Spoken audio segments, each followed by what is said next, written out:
Hello and welcome to another episode of Mass Communication and Video Production. And today we have a topic of advertisement. I know a lot of viewers are very much interested in this world of advertisement, which we can find in each and every alley of our lives. Well, even before getting into the analysis of advertisements, whether they are print or video, it's imperative for us to know why advertisements. Now, whenever we are checking our mails, whenever we are browsing through the websites or any magazine, or even when we are walking on the street, we are watching a film, we are watching television, everywhere we are encircled by these advertisements in any form, print, ambient, video, whatever. So it's very important for us to know why advertisements.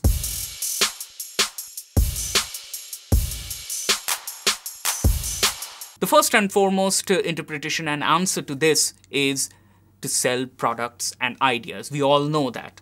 But along with selling the product and the idea, there are certain attachments to it. So these attachments has to be, or these attachments have to be sold to us. So along with the product and idea, we have the lifestyle attached to it. So the lifestyle and the environment which the product creates in a man's or a woman's world is very important, which has to be portrayed in the advertisement. There's another sense attached to the advertisement, is that advertisement is good. Advertisement gives us a sense of self-emancipation or a self-righteousness. So it's almost like that when I'm using a particular product, I am right. I am doing something good to me, to my family, to my children, to my relatives, to my friends. Some kind of idea of emancipation or some kind of greatness is attached to it. A very important aspect of creating an advertisement or thinking about it is the AIDA. AIDA is actually AIDA, which is the first A is attention, I stands for interest, D stands for desire, and the last A stands for action. Of course, when we are going through an advertisement, the first and foremost challenge for the advertisement is to seek our attention, to grab our attention. Once we have given our attention to the advertisement is there to create a kind of an interest in us. Are you suffering from skin problems? If the answer is yes, then we will try to grab the interest of the person. Then what kind of skin disease or what kind of skin problem that you might have, then the most important aspect of AIDA or advertisement world comes in, the desire. Well, I would like to point here is that there are three kinds of longings in our lives. One is need. Let's say I'm very thirsty, I need some water, otherwise I'll have some problem. Well, there's second degree of need, which is called want. I want a champagne or a Coke or a Pepsi or any kind of beverage. Water might do, but I have my particular want. And then the third level is desire. I desire a French wine from the 18th century. I desire that. And once I get that wine, once I get that precious and very valuable drink, my desire to get another drink or that drink might double. So desire is something which cannot be killed. And advertisements and the ad gurus, they know it very well. The more you desire, the more your longing about the product or that particular thing of your desire is highlighted. The best example is money. Have you seen any rich person or any businessman who has said that, okay, I have 5 crores or 10 crores in my pocket, I don't want any more money? So desire is something which doubles itself once you get it. It's not like the need or the want. And once the desire, the interest, the attention is grabbed, the last part of any kind of advertisement objective is to make the person buy or use that commodity. And that is what is called action, the last A of IDA.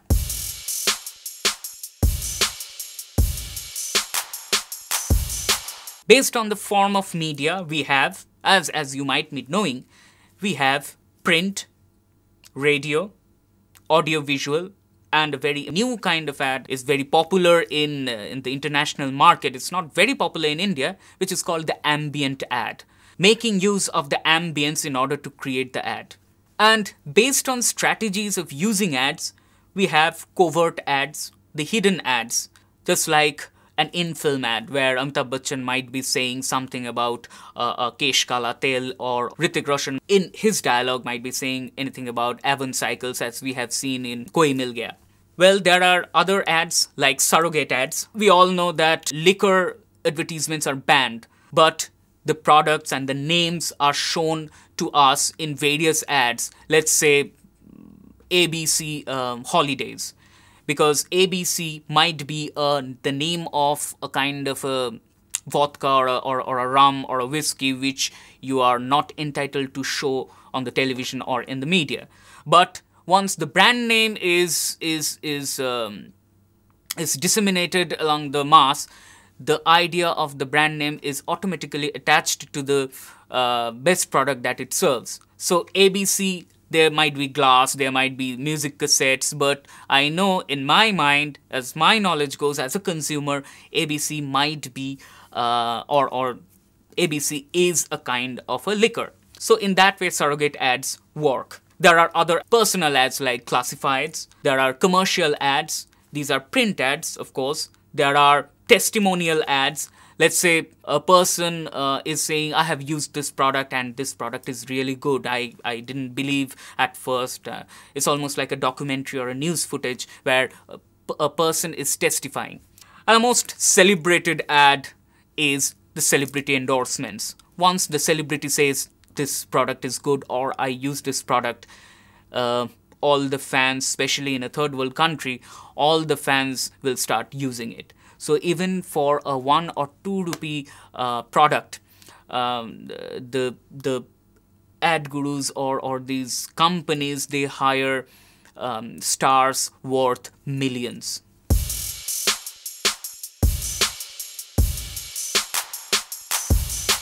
How do advertisements work? That is very important. There are a lot of ways in which it works, but we will discuss, or rather we will limit our discussion to only 5 methods which are very popular and which are very important to our lives. The first and foremost thing is the hidden message. Most of the ads, they have a hidden message. Messages that have double meanings, or messages which influence our unconscious. When we have struck this word unconscious, I just have to speak about Sigmund Freud and Lacan and their studies regarding psychoanalysis. It's a very important part of advertisements to hit our psychology or to hit the way we think.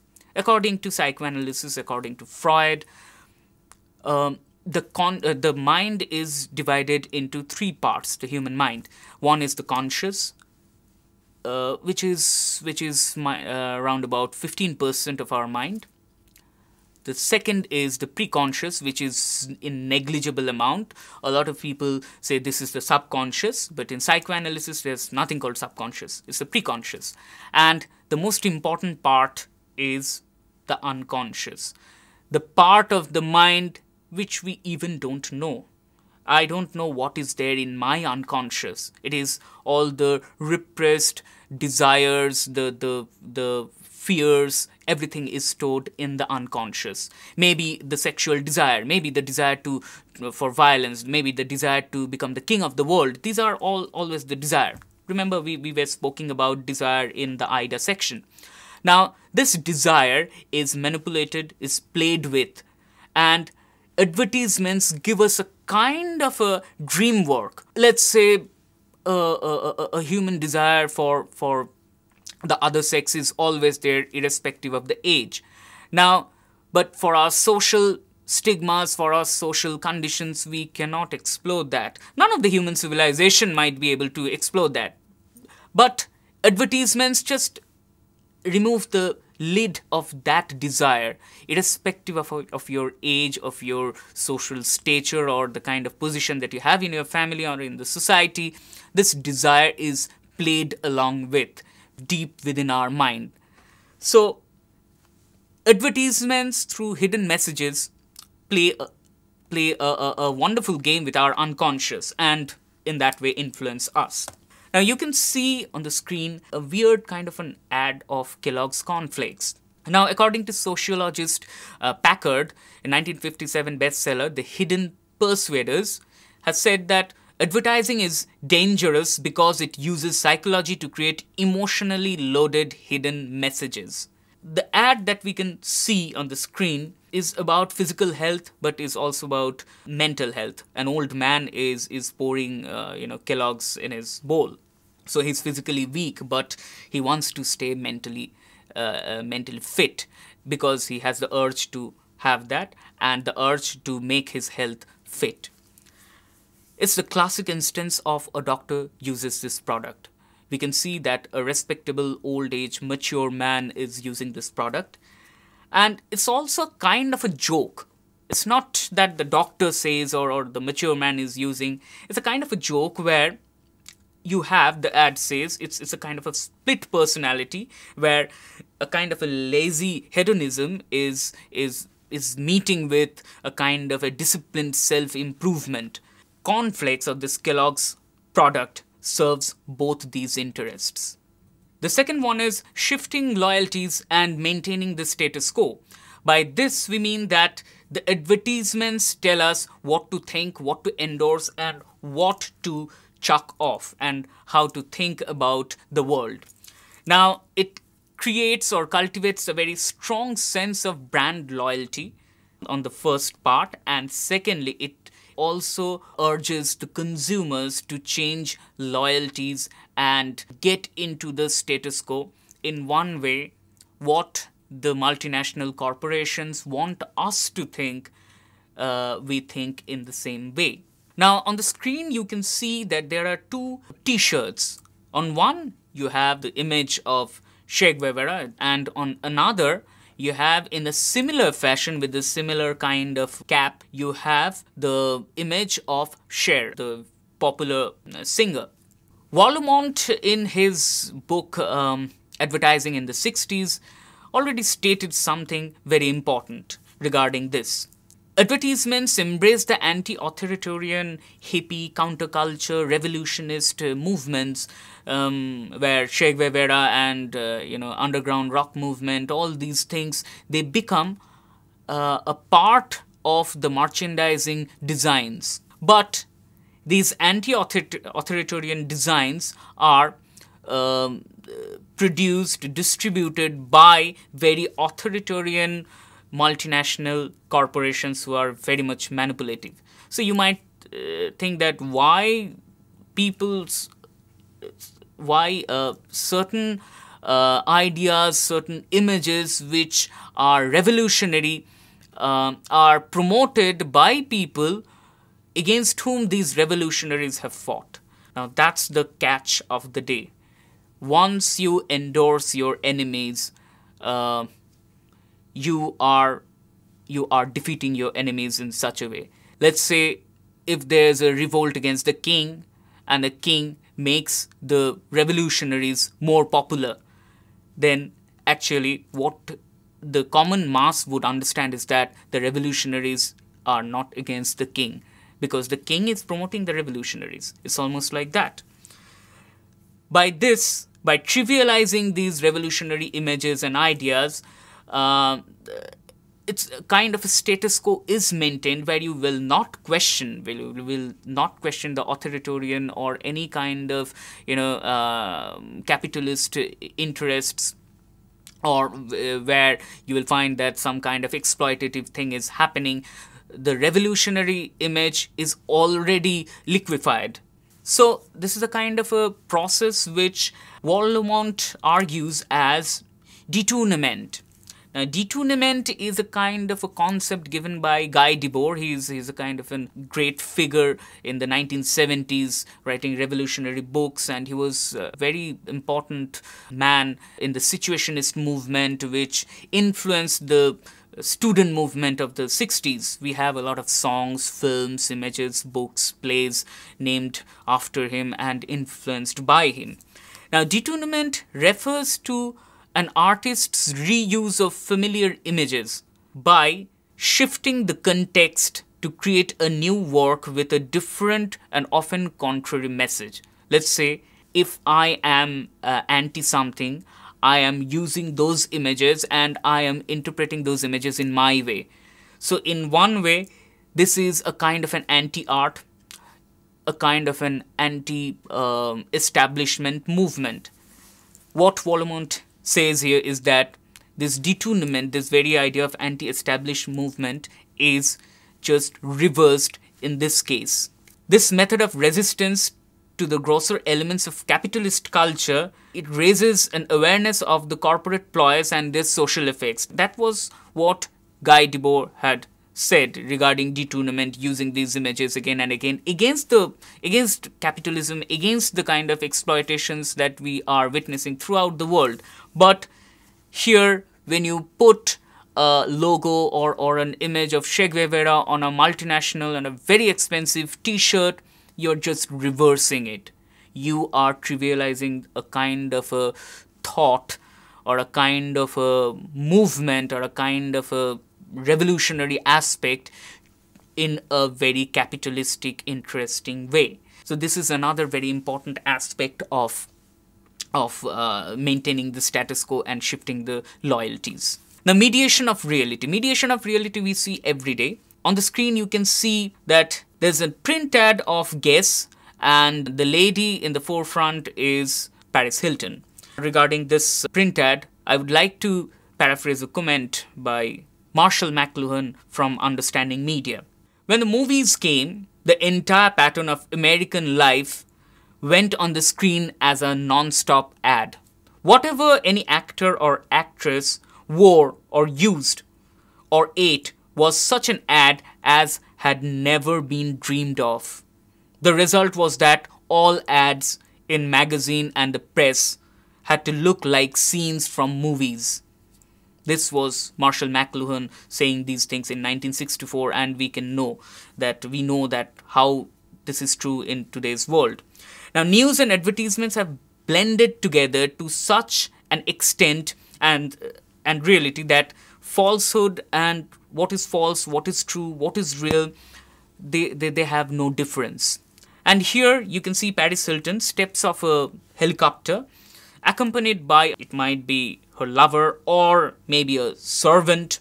This ad looks like a paparazzi photo because here this model is Paris Hilton and is projected as Paris Hilton in the ad, and it blurs the boundary between reality and fantasy. Now, another very important part of advertisements is what kind of meaning it creates. A kind of very interesting meaning is created which gives us a message which influences us deeply and do not make us question the ad or its content. Now, by the magic of meaning, I mean ads do not just sell products but infuse those products with a meaning for the people who use them. Hence, ads influence our values and underlying beliefs.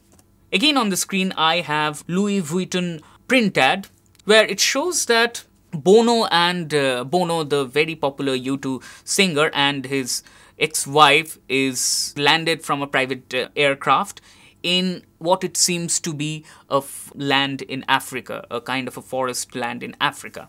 Now, Raymond Williams, another very important theoretician and thinker, in his Magic System in 1962 had said that advertisement has passed the frontier of the selling of goods and services and has become involved with the teaching of social and personal values. It is also rapidly entering the world of politics. Advertising is also, in a sense, the official art of modern capitalist society. It is what we put up in our streets, and it commands the services of perhaps the largest organized body of writers and artists with their attendant managers and advisors in the whole society. Now, this is so true. Again, it's a kind of an organized magic, and through this magic, a meaning is created which influences us to buy or to believe in what these products believe in. Now, keeping the public away from the discontented questions, advertising to us, I quote, is a true part of the culture of a confused society. Now, let's talk about this ad. The ad functions as a fundraiser, but also suggests that Bono and his wife have come to Africa for other reasons. Mind you, it is a kind of a brand that they are publicizing, but yet it has a meaning to life. Returning to the roots of humankind for inspiration, it is the ultimate trip of youth, nature, truth, and people. So, along with this ad, it's not only trying to give us an image of a product or a lifestyle, but it also inculcates a kind of a value and meaning, which seems to us to be very enchanting. The last part is imitative desire, where psychoanalysis plays a huge part. By imitative desire, I mean that ads play upon people's tendency to desire what others desire. Let's say that person has a kind of a beautiful product or has endorsed a beautiful lifestyle. It is a normal tendency, which even the ads show, is that I will have that kind of desire to imitate that life or to imitate a person who is using that product. Ads manufacture desire. Of course, they manufacture desire within us to imitate the others through commodities, which is very important, not through values, not through principles, not through ideologies, but through commodities. We have a very interesting ad here, ad of a bookstore. According to a French theorist, René Girard, he says that we often desire to become the other when the other is powerful, famous, or beautiful. However, it is impossible to become another person. This impossibility keeps our desire alive.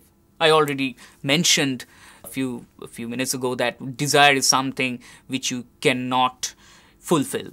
So the more you go towards your desire, the more the desire will go away from you. So it's almost a kind of an interactive ritual where we see the ads, we watch the ads, where within that ad someone is trying to imitate a person who is using the product, and by seeing that process, it's a kind of almost a kind of a unconscious ritual that we have as the onlookers, that we try to imitate the people who are using the products within the ads. In this print ad also, this kind of a thing takes place, where the visual is very interestingly done. Now, ads serve in this way. We see a product, someone in the ad wants the product, and we want the product because it is desired by the others. Now, these were the 5 very important aspects of how the advertisements work and how the advertisements influence us. I hope you have a lot of questions, a lot of food for thought. I hope you will find out a lot of advertisements on your own and try to interpret them in all the ways that we have discussed. Thank you.